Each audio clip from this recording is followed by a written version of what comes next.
Hey everybody, it's Vince at Peaceful Mental Health Counseling Services, and I'm going to be doing a brief presentation today.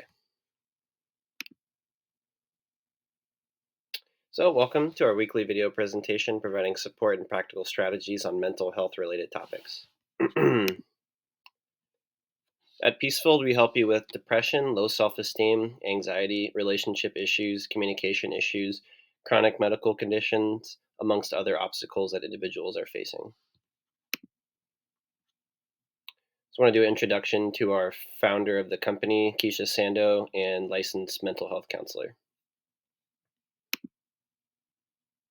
So today, a really cool topic we're going to be covering: finding meaning and purpose in life with chronic illness, as well as some strategies for cultivating a sense of meaning and joy when living with chronic illness.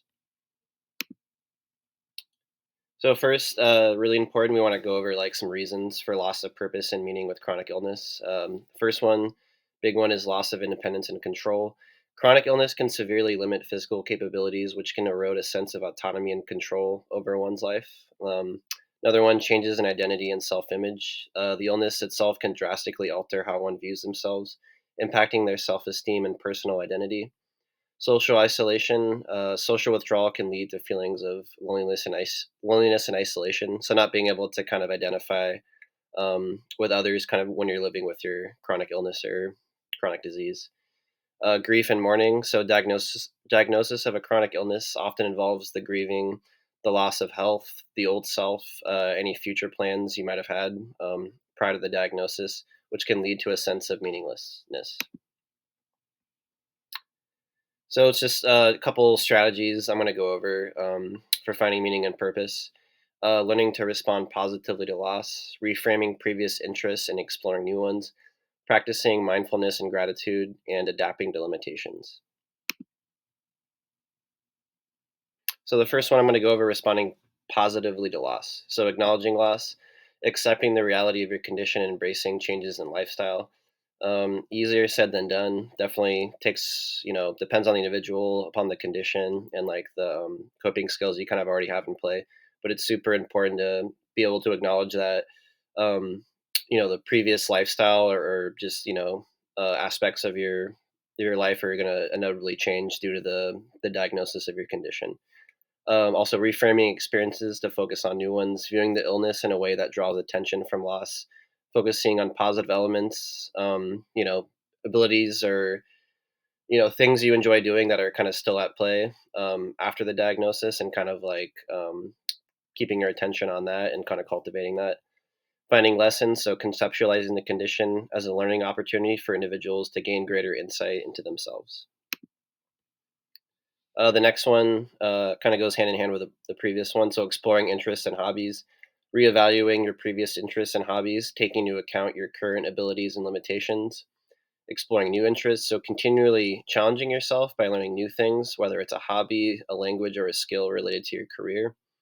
Another great one: volunteering your time. So, contributing to your community can provide a sense of purpose and connection to others.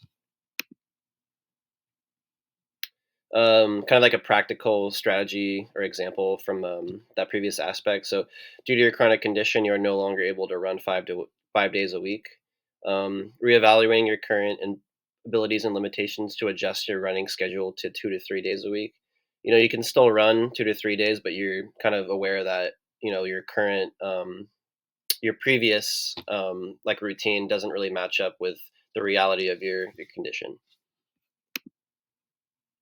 The last one's going to be practicing mindfulness and gratitude.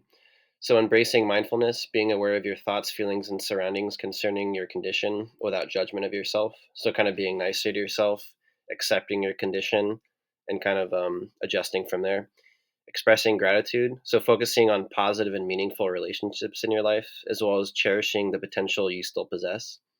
Practicing patience. So, being patient with yourself and others, as finding meaning and purpose can be a long and challenging journey.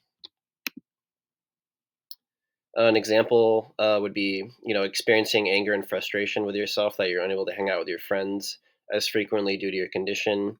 Maybe you need to be, take more breaks, be more like vigilant about, having rest and being, looking out for yourself. And then So, in this sense, you'd be practicing patience with yourself about the limitations of your condition and expressing gratitude for the times when you can see your friends. So, just like our ending slogan, to listen, to care, to heal, healing from trauma, finding your strength. And then, cool little end note, if you, or sorry, you are not alone in this. If you or someone you know could benefit from our counseling services, visit our website, send us an email, or call us today. And this is all our contact information. So, thank you for listening and have a great day.